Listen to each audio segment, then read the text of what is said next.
আল্লাহ তুমি আমার গুনাহগার উম্মতকে বাঁচাও।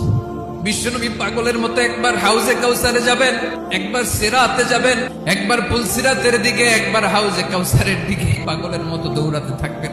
তার কোনো গুনাহগার উম্মত যাতে জাহান্নামে ঢুকে না যায়।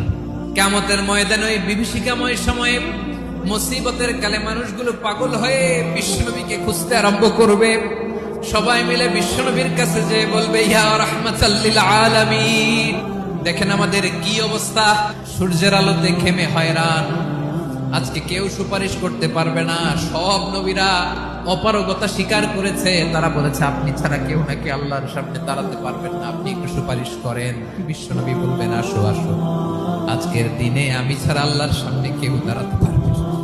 বিশ্বনবী মাকামে মাহমুদে যে আল্লাহু আকবার বলে সিজদায় লুটিয়ে পড়বেন, বিশ্বনবী এমন ভাবে অজর দ্বারায় সিজদায় লুটিয়ে পড়ে কাঁদবেন, রব্বুল আলামিনের রহমতের দরিয়ায় জোশ লেগে যাবে। রব্বুল আলামিন এই দৃশ্য থেকে সহ্য করতে পারবেন না। রব্বুল আলামিন বলবেন, ইয়া মুহাম্মদ ইরফা রাসাক, ও নবী আপনি মাথা তোলেন, যা চাবেন তাই দেব, ওয়াশফা তুশাফা, যার জন্য সুপারিশ করবেন তার সুপারিশ কবুল করে নিব। বিশ্বনবী মাথা তুলবেন, তুলে বলবেন, রব্বি হাবলি উম্মতি, আল্লাহ তুমি আমার গুনাহগার উম্মতকে বাঁচাও।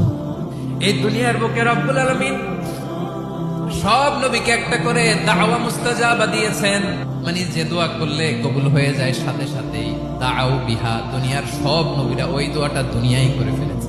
বিশ্বনবী বলেন, আমি করি নাই, আমি আমার স্পেশাল দোয়াটা কিয়ামতের দিন আমার গুনাহগার উম্মতকে সুপারিশের জন্য রেখে দিয়েছি।